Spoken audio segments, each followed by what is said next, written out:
Only one major character appeared in every iteration of the MASH TV franchise, and it wasn't Alan Alda's Hawkeye. There is a reality where MASH was cancelled after season 1 thanks to poor ratings and became a forgotten curio. Instead, it was given a second life thanks to reruns and evolved over its first few seasons into one of the first real dramedies on television. The death of Henry Blake in MASH season 3 sealed this transformation, while the departure of Wayne Rogers Trapper also cemented that Alda's Hawkeye was the show's true leading man. MASH ran for 11 seasons, coming to an emotional close in 1983. Despite being such an iconic series, there have been no attempts to reboot it in the decades since. It was actually a cast vote that led to the series ending, with the ensemble wanting to close on a high, in addition to moving on to new projects, of course.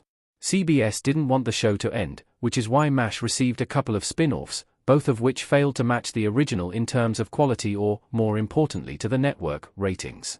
Radar is the only character to appear in every MASH TV series. Gary Berghoff's Radar is one of MASH's most beloved figures.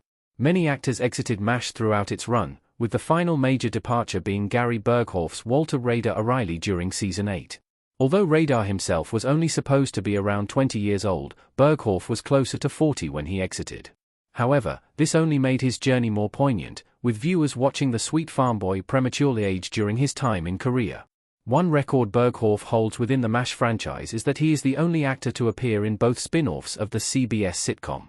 It would have made little sense for Radar to return for the series finale, but he later made a guest appearance on After MASH. This high-profile sequel was fronted by the cast members who voted to keep MASH running, with the network trying desperately to keep the brand alive a little longer.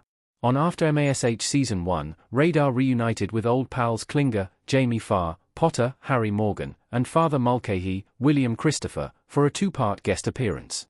Berghoff's After MASH appearance was well received and led CBS to greenlight W*A*L*T*E*R,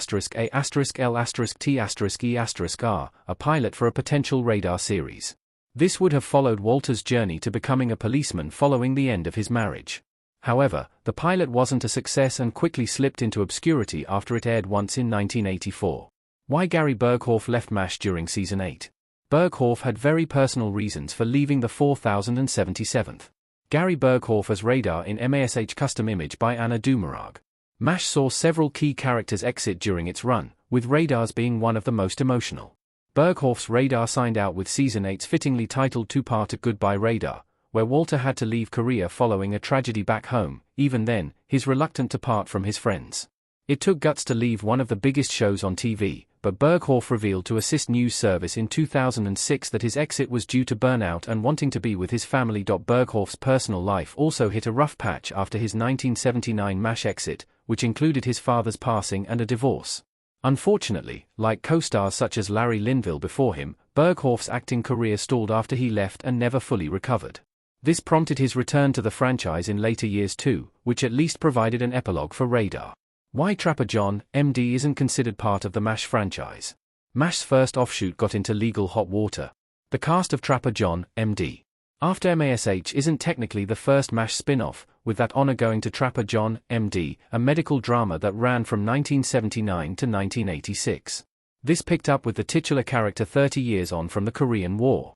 Trapper, played by Pernell Roberts, has become chief surgeon at a San Francisco hospital, with the series following all the various dramas that take place in such a setting. The first episode ties into Trapper's experiences, where the sleeping Trapper dreams of archive footage from MASH, and there is a framed picture of Wayne Rogers Trapper and Aldous Hawkeye in his office.